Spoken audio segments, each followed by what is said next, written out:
G'day everyone. So finally, after 4 days, it seems like a long time ago that I put the questions and answers thing up, but 4 days later we're getting into the questions, and it makes me, every time I've got to scroll down to find out where the questions are, I realise how many posts we put up on Facebook, which is interesting.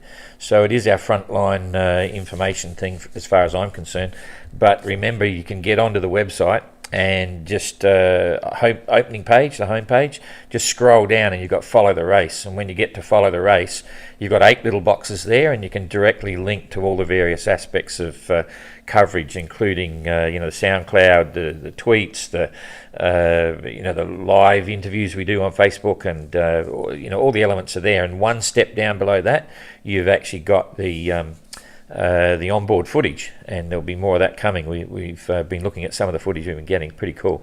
So anyway, the other thing is like, comment, share and all that sort of stuff on Facebook. It helps us a lot. We're doing a bit of a drive now to get the real numbers, because I just looked again today at some of the posts and the people doing emotions on there, like a like or whatever it is, there's less than a third that actually have liked and follow the site, the GGR Facebook page, and it's we're showing 56,000 or something, but I know there's a lot more people out there than that. And in fact, in the last 28 days we've had nearly 900 new likes to the Facebook page. So Ada and I are going to keep pushing that a bit and see if we can get to the real numbers, because there's probably 100,000 people out there that that are following on social media, or even more. Our Instagram account that Annette is doing for us is just fantastic. We had on some of Kirsten's stuff on Facebook. The video onboard footage, or anyway, one of them we got up on YouTube up to 37,000 views, but on Instagram we're getting like 60,000. So there's a lot of people on Instagram following us as well. So and we love getting hits, or comments. That all adds to the statistics, because at the end of this race we're going to be looking for trying to get sponsors for the next edition in 26. And this, we'd love to show the true story, of everyone that's out there. So those that already have, thank you very much. If I've sent you an invitation, that's my new favourite sport. Get on the comments, and those that haven't followed it, I'll send you an invitation. Say, hey, why don't you like GGR Facebook page? So the other thing, thanks to all the people that keep sending us emails saying, hey, wow, thanks for everything you're doing, it's really great, all that sort of stuff. I get probably anywhere from 5 to 10 emails a day sometimes, people just saying, giving us their comments, which is kind of cool. Every now and then, very rarely, we get sort of, you're a dickhead, blah, blah, blah, blah. That's cool too, I'm used to that. You can't please everyone all the time, but we do what we do, and everyone loves what's going on.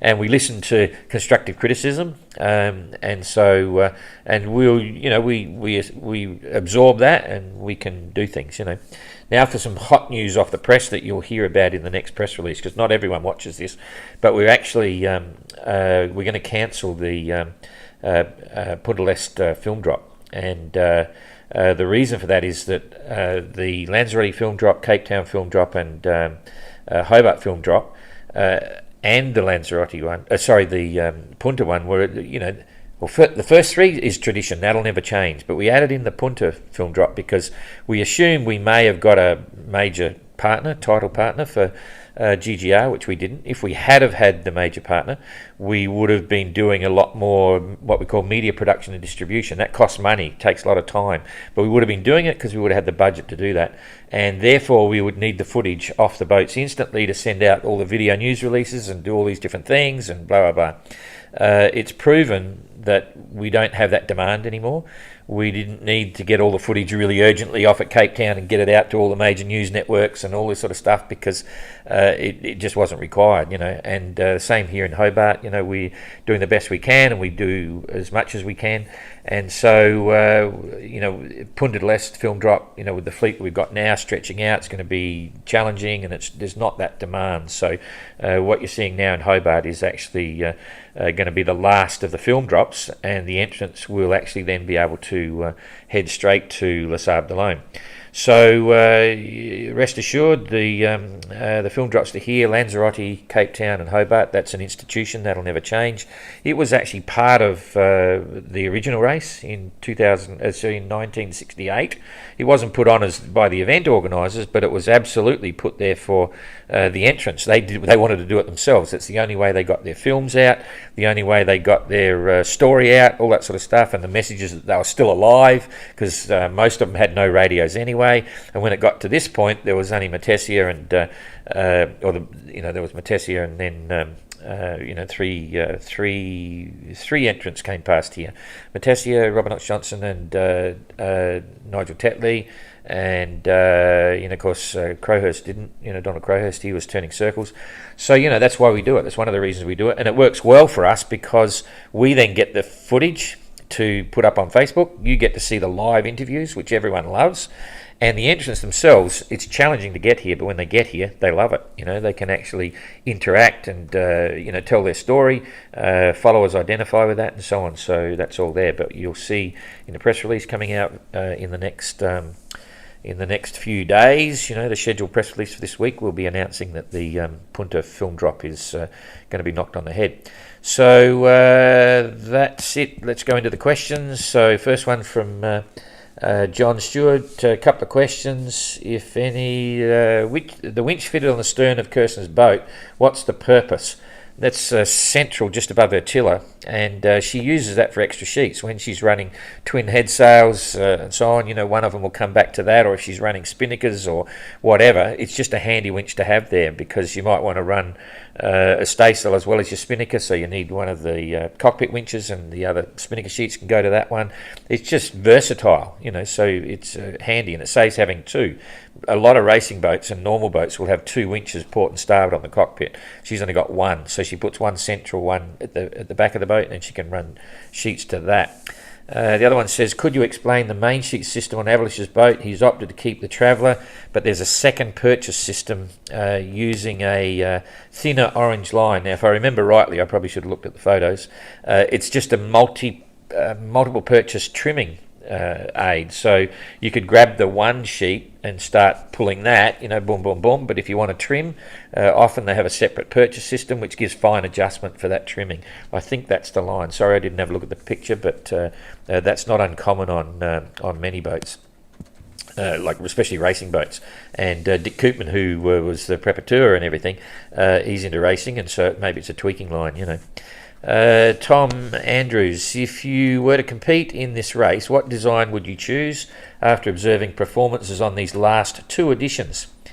I've got to say, I really like the Tradewind 35s. It's just my style of sailing. I like the flush deck and the little coach house and a nice tight little cockpit and so on.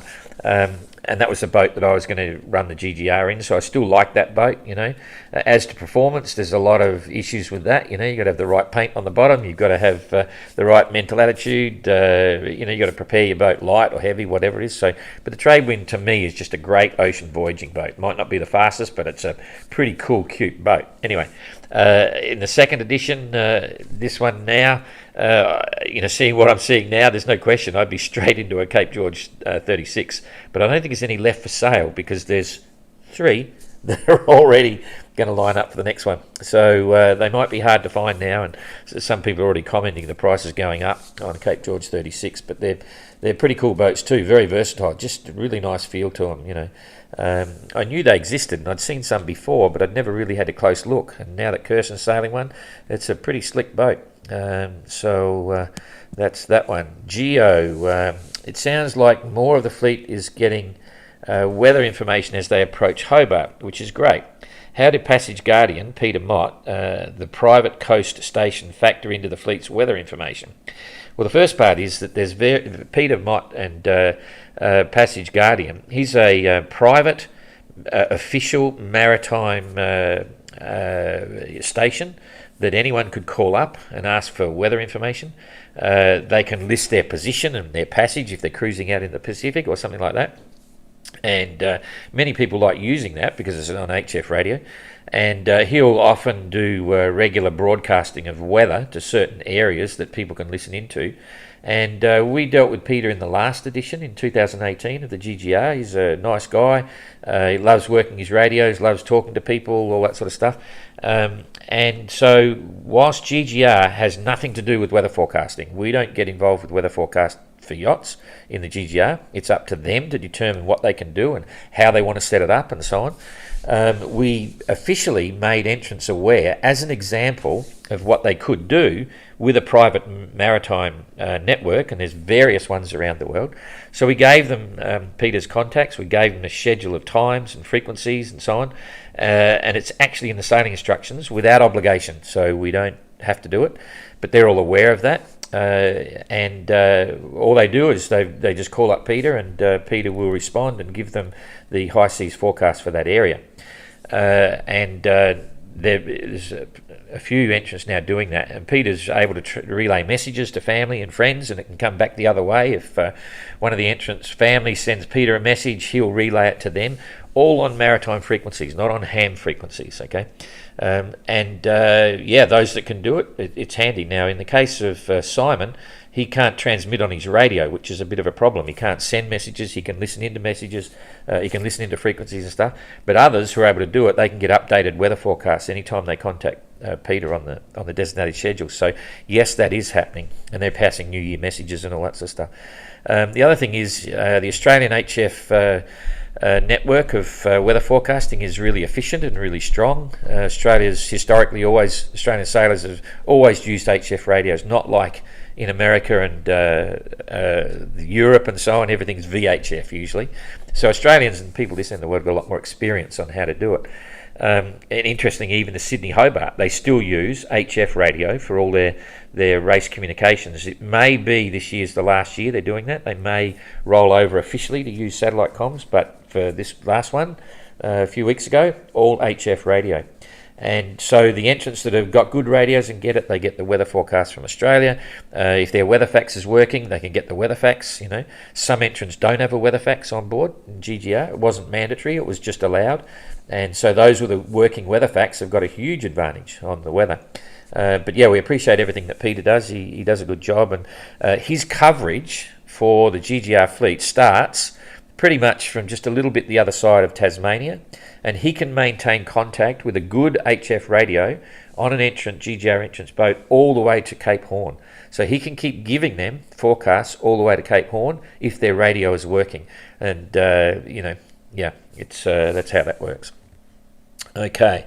Ted Anderson, what's the purpose of requiring entrants to keep the orange dot on the tracker to starboard as they head towards New Zealand? The two orange dots down there, one is the Snares Island. It's part of the New Zealand sub-Antarctics. I've visited there many times. It's a fantastic place, full of incredible wildlife.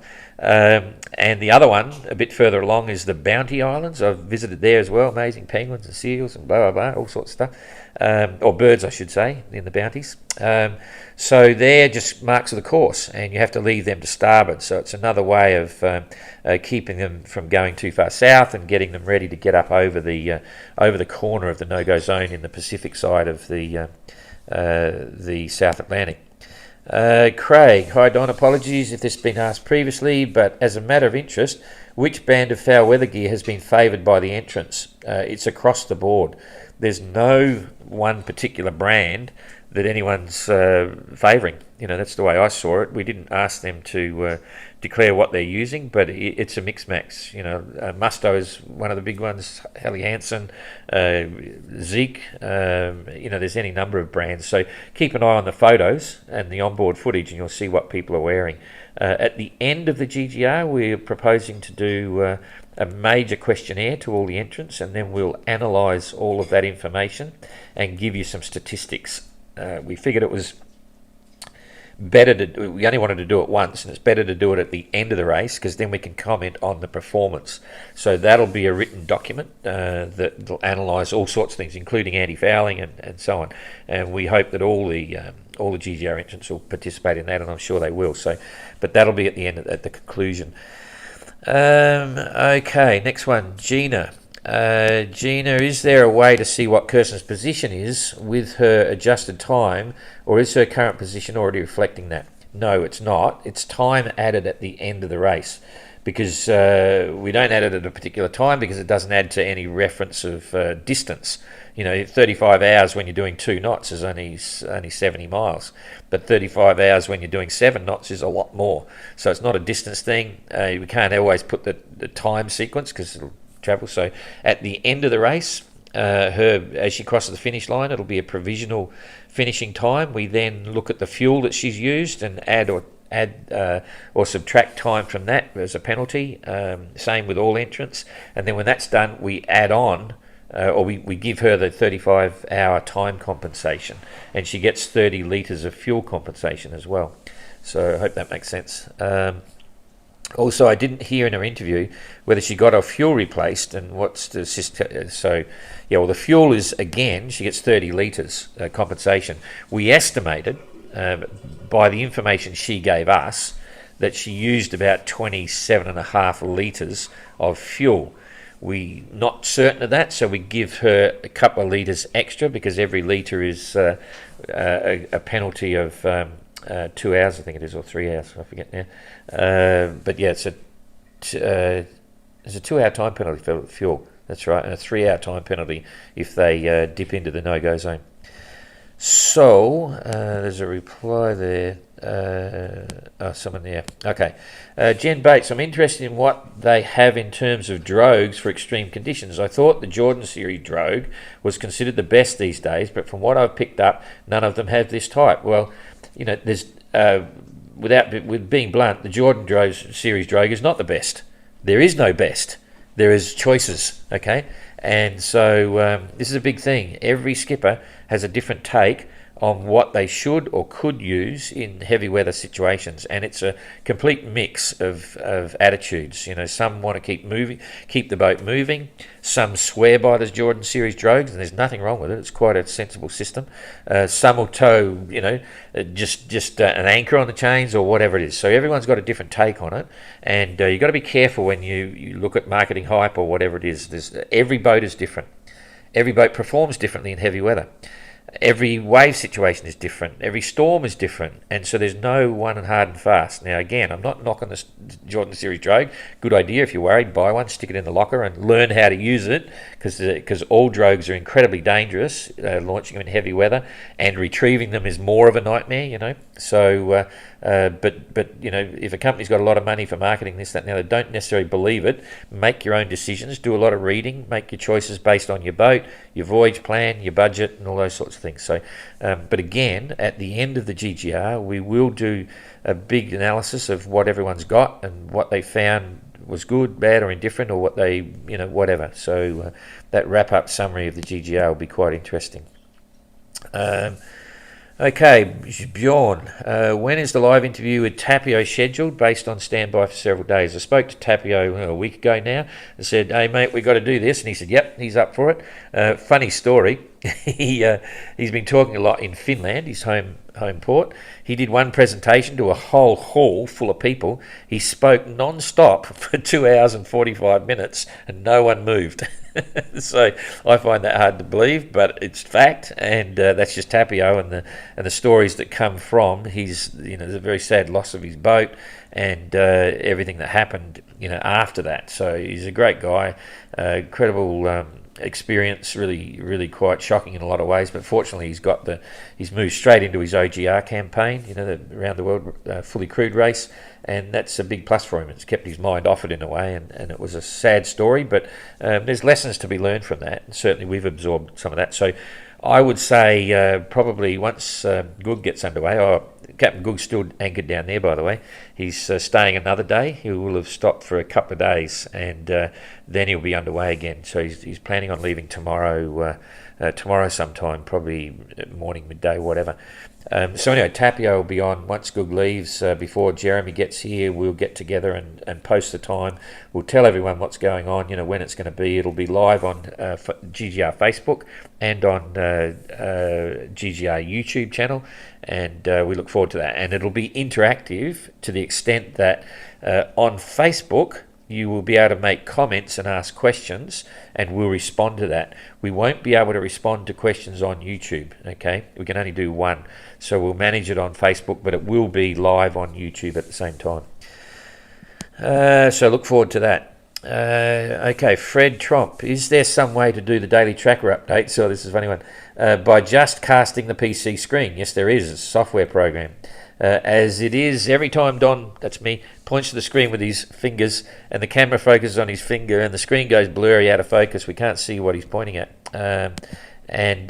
Not critical, just annoying. Yeah, I can appreciate that. And we've picked up a few comments on that. I could go to the flat screen and do all that sort of stuff. I may do that. We'll see.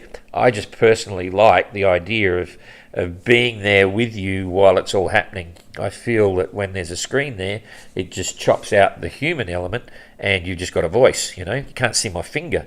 It's a psychological thing. And I've discussed this with a few people, and I know how to do it. We've got the programs there and we can do it. But I just kind of like that thing. This is a live thing, like I'm sitting here now. This is the interesting point that runs through, and I'll give you the blurb now because I've got plenty of time here. There's something very special about the GGR, and people can't quite get what it is. And one of the things is that we're all human, every one of us. Me, Seb, Lutz, Jane. She's down on the floor now monitoring the computer. Ada, and you don't see much of Rob. Rob's hiding behind the computers doing all our digital stuff. But, it's human. And when in the world now, the whole world's based on screens. You're looking at a screen, your iPhone's a screen. And when you look at a screen, it goes straight from your eyes into your brain. The way the GGR portrays the whole race and the way we do it is to get your imagination fired up. So when you get a tweet, just get a little tweet, you've got to read the tweet and imagine what they're doing. So you shut your eyes and think about it, and it goes through your head but through your body before it gets to your brain, right? And when you get the SoundCloud phone thingos, it's not a screen. You've got to listen, and you've got to listen. It doesn't matter what your eyes are doing. You hear what they're talking about. Imagine what it's like outside, and you have to use your imagination. So again, it doesn't go straight from a screen into your brain. It goes through your body, and you really absorb that. And if you look at what I'm trying to get to, if you look at the sale of audiobooks, the sale of audiobooks is going like that. People love it, or even podcasts and stuff, because you got to shut your eyes and think about it. You get emotionally involved, it's all through your whole body. So it's kind of funny. I see the flat screen and do the thingo. You don't even know I'm there. You just got this screen again and a voice, and that can be terribly boring, and so you don't feel involved. When you see my finger and you hear me, I'm actually filming this and I'm behind the camera and we're all in it together. So it adds a little bit more emotion to it. And I know it's all fuzzy screen, and I always battle. I've got to bend the screen to get the screen vignette out. It gets these things. But to me, it just feels more real. You are actually sitting with me while we are both watching the screen. If I put the screen there and do it's just like everything else. So it's just this thing about the GGR. We like the idea of you're in it with us. Everything we do is human. Very simple, and so it's an annoying, funny little thing about the GGR. So I'm not convinced yet, but I'm thinking about it. You might get a screen soon. We'll see. Okay. Fred Trump. Why does Michael Guggenberg refer to his boat as Nuri, but on marine traffic it shows up as Nina? Well, the simple answer, there's a simple and a complicated answer. The simple answer is that Nuri is his sponsor. They make like packaged, really cool, tasty sardines, right? And so it's Nuri sardines. And so we try to refer to the boat as Nuri as often as we can. Same as Howden's, with Simon's Clara. So the boat's called Clara, but he sponsors Howden's. And so that's the reality. But the technical part is we've got to be really careful, because if a boat is registered on its official documentation and AIS and all that sort of stuff as a different name, there is a few ramifications for that. So we got this balancing act. And to be quite honest, I forget whether I think Goog actually re-registered his boat as Nuri. I can't remember, but anyway, that's the reality. Sometimes on all the official data, you'll see the official name of the boat, but then the sponsor's name, and we try to refer it as that as often is another option. Okay, oh, this is the best one. Please, please, can we have more? This is from Erica. Please, please, can we have more ADA commentary at the start of each tracker update? Absolutely. You sure can. So we'll work on that. She's still here. Ada will be here for another week or so, and we'll get it sorted. John Pinto, do you still need to keep Abolish on hourly updates, or can we pull back every? Oh, that was a few days ago. Basically, Jane forgot to turn it off from 4 hourly back from 1 hourly as he's closing and leaving to 4 hourly, and each one of those pings costs a little bit of money. So I wrapped across the knuckles. Hey, you haven't changed the thing. That was quite funny. We forgot. Okay, how was Tapio's experience aboard the ship? The Daira Gayatri. He was really very happy with what was going on the ship. They were very accommodating, very friendly. They were obviously interested in his story as well. The times he needed to get emails out and make phone calls on the bridge, through the satellite system, they were very accommodating, and sometimes that can be disrupting for the ship. So he was grateful to be there, and they did a great job, and they actually... I don't think they diverted when they dropped him off, but there was a few things. There was some very friendly things they did to get him off the ship, so he didn't have to go all the way to China and so on. So effectively, he loved it. It was not a holiday as such, but he was very grateful, and they were very accommodating. They were very part of the tradition of the sea, I suppose. Josh, do the other participants know you can? Do the other participants know you gave compensation time for Tapio's rescue? Yes, they would. That's a standard process and in fact they did. That's a standard process in yacht racing.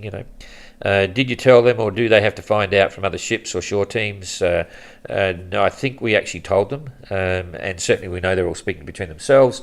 So they got that. That's no one's complaining. When we went through the process of how we assess the time. The key thing is to make sure that if in doubt, you give them just a little bit more time than less. That's our attitude. That's a GGR process. We have a very specific, detailed account of what happens, and that was Seb did one, I did one. We then compared it and discussed it, analysed it, and made sure there was no loss of or disadvantage to those that were involved with assisting. That's standard procedure as well for yacht racing. Julissy, what will happen if Guy doesn't make the Hobart Gate in time? Will we still be able to watch him on the GGR tracker? No, you won't. If Guy doesn't make the gate, he's in Chichester class, and basically you're out of the race when you don't get through the gate at that time. What happens then is he will follow the same path as Arnaud and the others that have retired from the race. And so we don't cover him. So if he decides to carry on to Cape Horn, and it's entirely his choice, he won't be on the GGR tracker. He won't be making regular tweets on GGR, Facebook or Twitter. He's retired, finished from the race. And I know a lot of people will be disappointed in that, and they'll probably get angry with us and say, "Oh, why can't you leave it there? Don't be such a dill, blah, blah, blah." But there's legal ramifications for that as well, and I'll give you one simple example. If we were to carry on and leave him doing the same things, then we are in breach of our notice of race, and some people would then say we're obligated to take on the safety responsibility of his position, and if something goes wrong and there is a liability case against us, we are not covered. It gets even worse if an existing entrant in the race had an issue, like one of the existing entrants, sailing up the Atlantic back to Les Sables d'Olonne, and there was an issue that became liability action against us. Our insurance company could, I'm not saying they would, but they could deny cover because it could be shown that we were in breach of our notice of race with another entrant. So we take challenges to put this event on, and liability is our biggest or our most important issue. Some people think we're crazy even to do this event, and so we have to manage the notice of race very carefully and very specifically. Having said that, as you know, we give updates on Guy, what he's doing. We give updates on Pat and so on, and we'll give another one this week on what everyone's doing for the new year, where they are. Our Nord's still sailing north and all that sort of stuff. And so we'll do the same with Guy. We'll be happy to say, because you'll be able to follow him on his own website. So we won't chop the GGR one until he's got his own tracker up and his own website and his own social media. And so those that want to follow Guy, you just roll over to Guy's site and you can follow him every day on his tracker, and he'll put up posts and all that sort of stuff. He'll be free to use his satellite phone whenever he wants and talk to anyone. He can get weather routing. He can do anything he likes, and it'll make a safer trip for him. So it's actually a good thing, because I'm pretty sure he's going to carry on, of course. So that's what happens. He'll be out of the race once he gets to the gate late as a Chichester entrant. Okay, there's another one. Any update on our Nord? Well, our Nord Sailing Life North, is Elliot for sure retired? As good as retired, yeah. He's not struggling to get to Australia, but he is bound for Australia, and when he does, he'll be Chichester, and then when that's Chichester, there's no way he can get here in time, so he'll be out of the GGR. Okay, John Pinto, is there a penalty if Kirsten decides to go south of the snares instead of north? Yes, there is. Same question for the Bounty Islands. Yes, there is. There's about, I forget what it is, a normal rounding if you can't go back. If she got, so yes, there is. I think it's about 3 days or something. That's different than missing a film drop. You miss a film drop, you go to Chichester class. So that's got huge ramifications. But rounding marks, you have to go round them. Okay. Would Elliot perhaps be able to repair his boat, then continue on, even if not GGR? Shame to be so close to sailing around the world. If you were delayed until mid-February, would it be safe? Also, Guy. Elliot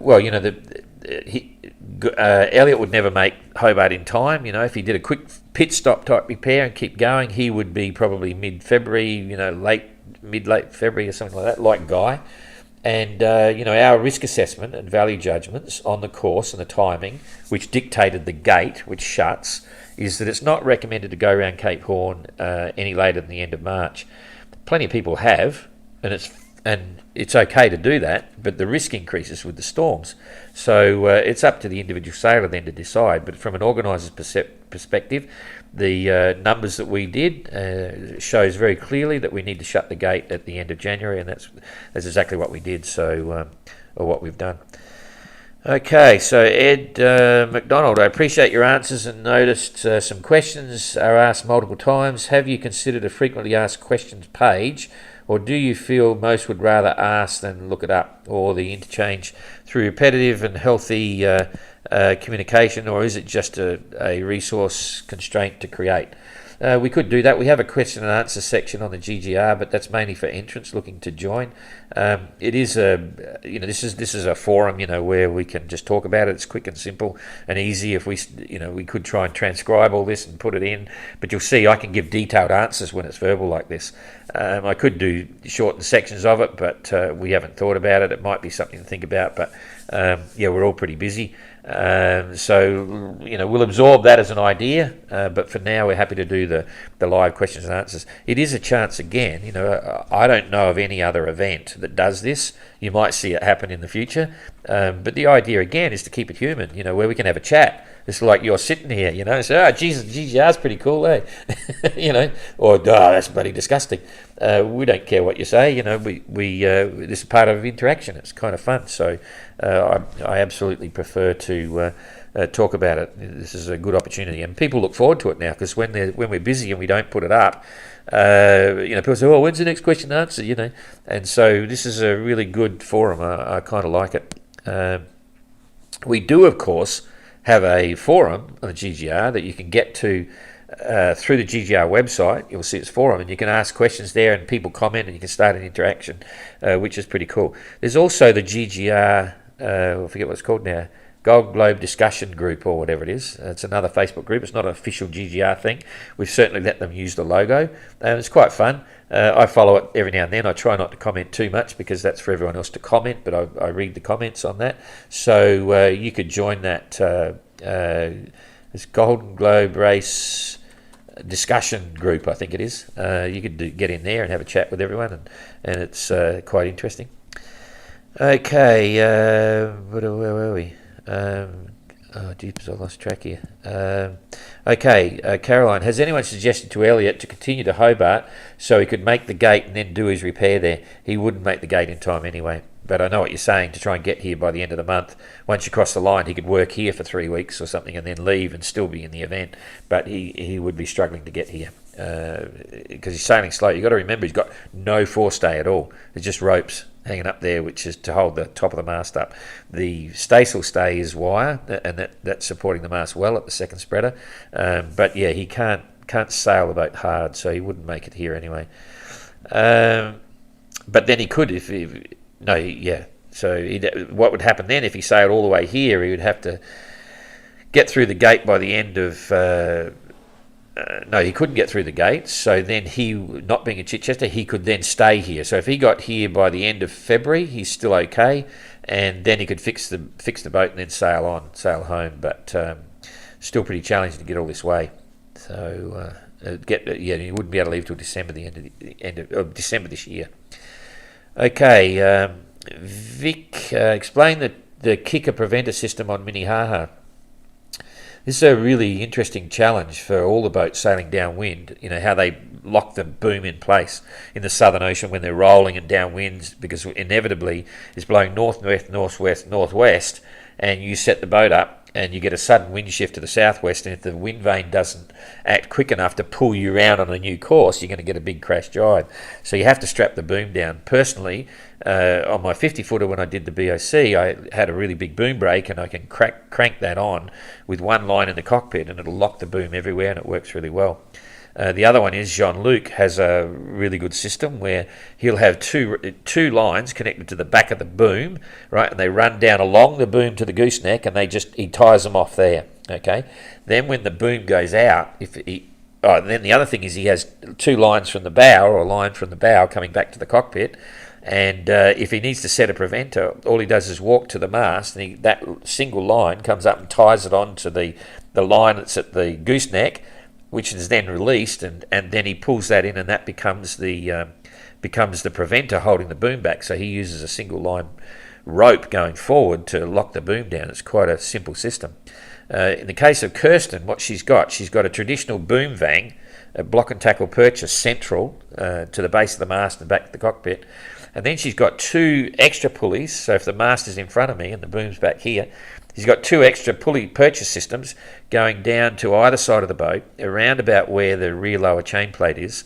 So that if it's, say it's on port tack, if the bow's up there, the boom is now right out on the starboard side, and that purchase system going down to the rear lower chain plate area, she pulls that in and locks it tight.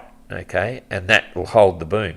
Okay, so, and this one that goes to the port side will be just let out and go right over the side. So at any position, the vang is holding the boom down, and then she can actually lock the boom in position to stop it flopping around. It doesn't have to be all the way out. It could be part way out, because she's got one on both sides. So it's actually pretty cool, because if you had a purchase just going down at an angle on this side, it can still flop that way and this way, that way and this way. But when you've got two, you can have one there going on an angle there, and the other one you can tighten up, even though the boom's going out. So you'll see a lot of the boats have a dual purchase on their main sheet as well. They have no traveller, and that's a similar situation, because as long as you're not further out than the attachment point on, say, the starboard side of the cockpit, you can lock the boom in position, so it's not getting that rocking back and forward, back and forwards, back and forwards all the time in light weather. Even you can strap it down.